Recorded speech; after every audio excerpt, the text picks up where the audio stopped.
Sheeds, thanks for joining me again on a Monday. You must be really happy with that performance in the end. 131 point winners over Woodview West Torrens. Thanks for having me, Josh. I think it's just the way we played at the start. We focused on, us being our best, which we believe is getting back to hunting the opposition. And it started in the middle of the ground. I thought our mids did a great job of giving our forwards first look at the ball, and our ability to close out opposition and play the game in our front half was very strong early, and that set the game up. Yeah, it ended up being a full four-quarter performance, which you must have been pleased with. Didn't take the foot off the accelerator the whole time, and ended up 170 plus disposals ahead of them, and one of the really dominant performances. Yeah, well, like I said, I think it's just off the back of our defence for four quarters. Talk about the result, but I think most proud of the way we played and proud of keeping them to a low score and being able to turn footy over. Scored 90 plus points off turnover, which is a big part of our game. So to get them parts of our game right was really pleasing. Yeah, you won I think it's the 5 games now, but when you put a full four-quarter performance together, you've won games by big margins. You must be happy with what your best looks like. Yeah, our form over the we've had a 5-week block from bye to bye now, and turned 3-2, and a couple of those close losses to Glenelg and Centrals, who sit above us. Glenelg were good on the day. We competed really strongly. They're a good footy club that's been together for a long time, and I thought their bigger bodies got a hold of us in the end. Centrals we were really disappointed with last week, how we played and how we played around the contest. That wasn't us, so that was a real focus this week on getting back to being in the contest and hunting opposition, and when we do that, we believe we can be in all games of footy. Yeah, you were hard at the contest, but then there was a lot of space out there, and you must have been really pleased with how you could find that and then use disposal really, really cleanly. We've done a fair bit of work on our ball movement and the ability to transition from defence to offence and what that looks like and shape on our ground, and we parked it this week, but the boys just did it out of natural instinct. Comes through turnover once again, and reaction time, and making the ground really big and playing their role, which they did really well. Yeah, obviously they're struggling numbers and injury-wise, which we went through at the start of the year. It was just about completely focusing on yourself and what you guys were doing, as opposed to, obviously who they were going to roll out with. Oh, they got some dangerous players. Yeah, I think they still had 6 state players play on the weekend. Some very dangerous players if you let them play a certain way. So for us, like I said, it was a real focus. We focus on the opposition every week around taking away their strengths, but also how we can maximise our strengths, and our strengths, like we keep talking about, keep coming back to bringing a contest and closing our opposition and playing the game in our front half, and that's what we did well. Must have been really pleased with the game of Tristan Binder. Obviously without Jackson Callow out there, he was just enormous in the forward half.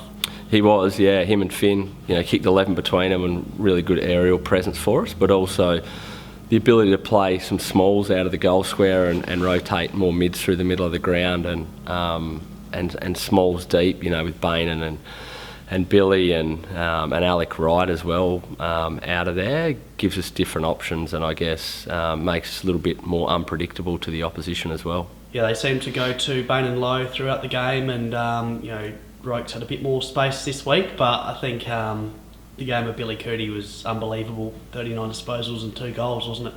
Yeah, our mids did a great job sharing the load. I think we had 15 mids and wings that hit the scoreboard, which is the way we want to play. We had 10 different goal kickers, which is a good brand of footy to play. But yeah, Billy's transition running, up and down the ground, and his work around contest.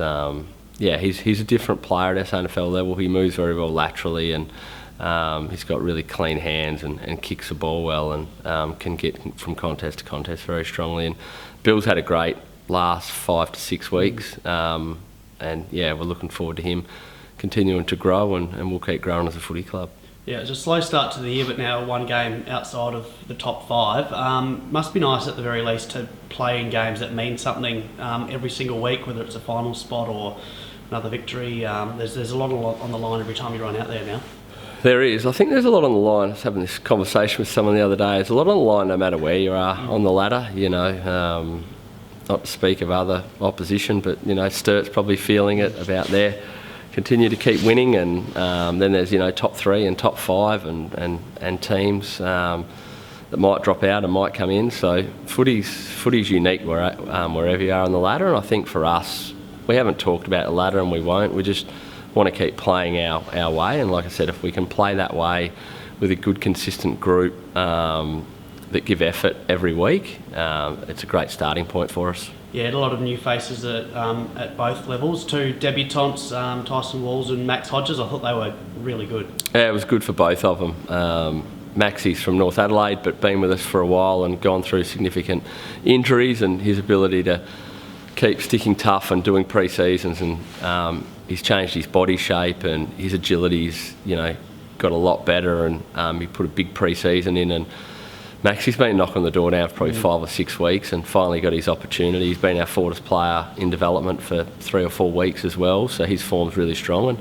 yeah, and Tyson's a junior of ours and a kid that brings some good leg speed in that front half and some good tackling pressure, and his form's also been excellent throughout the year, and it gave us the opportunity to have a look at something different, and both of them were good. Yeah, it seemed like with Max that you knew exactly what he was going to do. You know, debutant aside, you just knew he was going to come in and just do his job. Yeah, he's matured a lot. I mean, I haven't been here long, so I can't speak of the past, but seen him change over pre-season and change his body shape and his conditioning and the way he competes. He's really strong in the contest, and we knew what we were going to get with him for sure. Yeah, and 4 debutants at reserves level, all under 18s as well. It's an exciting time. We spoke about it last week. Yeah, Sam Ainsworth, Jim Kelly, Noah Dorr and Balin O'Brien all played throughout the state program, and we wanted to have a look at them against some bigger bodies and see what that looks like. And highly talented kids, all good, obviously Norwood juniors, and we're looking forward to them being in the program. Yeah, and finally, what's the plan with the bye and into the Crows in a couple of weeks' time? Yeah, we'll review tonight. Give all the players their feedback today and review tonight, and then get the 5-week block out, and then after that we've give the players some time off, so they'll head away after tonight and back next Monday for a 4-week block, starting with the Crows here again at home, which we're really looking forward to. Yeah, 3 games at home in the last 4 games. It's a great opportunity. Yeah, it is, and we want to make this a real fortress, and it's a small deck. It's a good deck to play contested brand of footy, which we love. Perfect. Thanks, Cheats. Thanks, Joshy.